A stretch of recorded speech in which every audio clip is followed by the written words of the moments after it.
and welcome to Flagstaff TV. Today we are joined by Barney Gray, who is a consultant oil and gas analyst for Turner Pope Investments. Barney, thank you very much for joining us today. Thank you. Delighted to be here. Thank you. Well, today we're going to be looking at Zephyr Energy. Can you start by telling us a little bit about this company?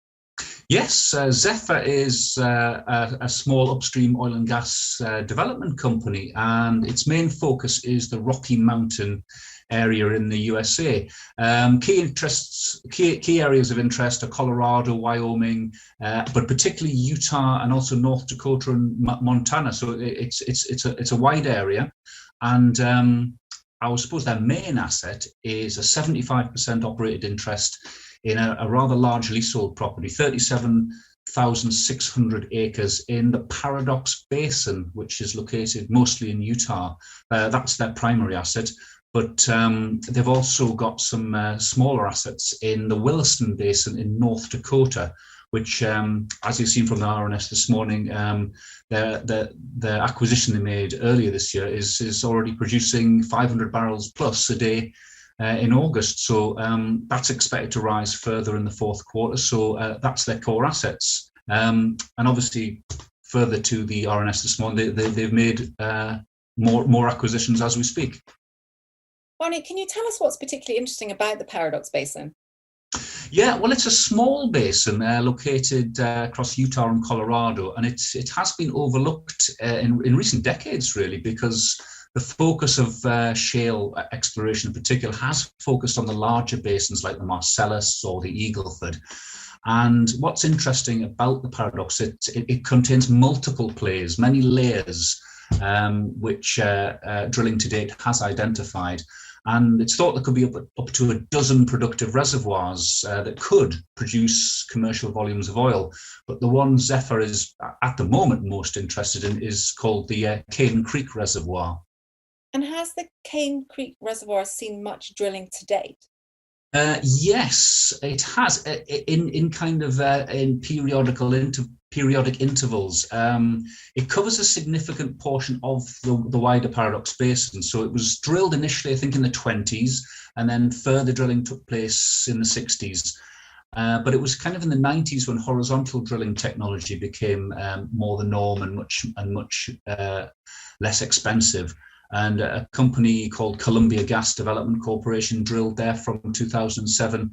And later on, Fidelity E&P, they drilled an additional 17 wells in that decade into the 2000s. So it did see waves of exploration and development drilling, which kind of led to a reasonable understanding of the basin. And was drilling expensive at that time?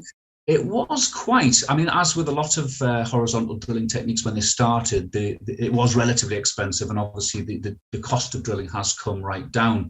But you're maybe looking at $8 to $14 million per well back in the 90s, and that's something that Zephyr, with the well that they have drilled, have brought right down to well below that particular range.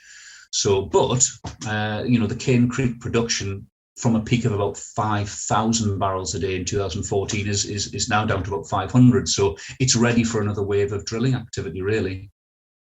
Barney, can you tell us a bit more about the State 16-2 well?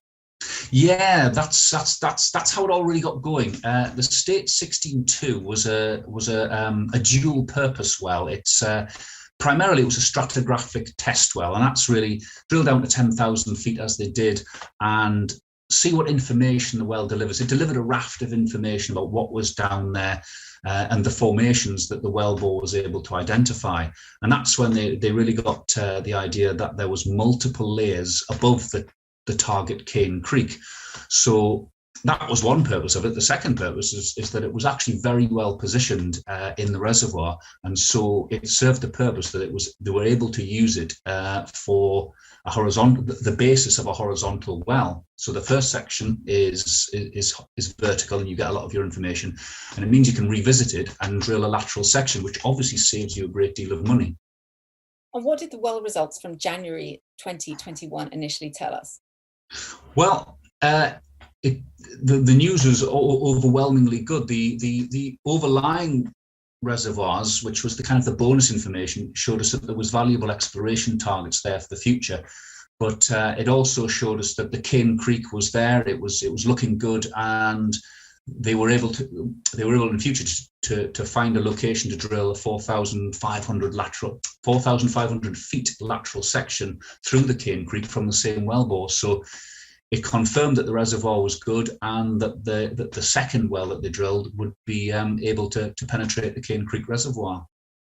Could you tell us a little bit more about the State 16 2LNCC well? Yeah, it's quite a mouthful. We'll try not to mention it too much. We know which one we're talking about, but yeah, well, that one did drill, and it was very well placed, as I said before. As such, it took in 100% of the Caven Creek reservoir, and they took well logs, and the data suggested that the Caven Creek had a hydrocarbon charge, which is just what you need in that part of the reservoir. And the overlying intervals also look very positive. So first off, it was looking very good. What they did next was a diagnostic fracture injection test. It's very wordy, DFIT if you want to abbreviate it. And there they perforated a small section, very small, 3 feet. And they found that there was good formation pressure, good permeability, and evidence that hydrocarbons could flow to the well. So, that was a very good result and very promising. And now it's just a question of taking the well to completion and testing later this quarter. So what do you think the next steps in the program for Zephyr Energy are? Yeah, well, they announced, I think, last week that they are going to do exactly that. They're going to complete the well and go for a production test. This is the litmus test, really, for any well that will hopefully confirm that a play could be commercial. They've got the equipment and manpower on site, hopefully by mid-October, and then less than a week to complete the well, and then testing thereafter. So you should see initial production flow tests by the end of October. So you're looking at less than 2 months.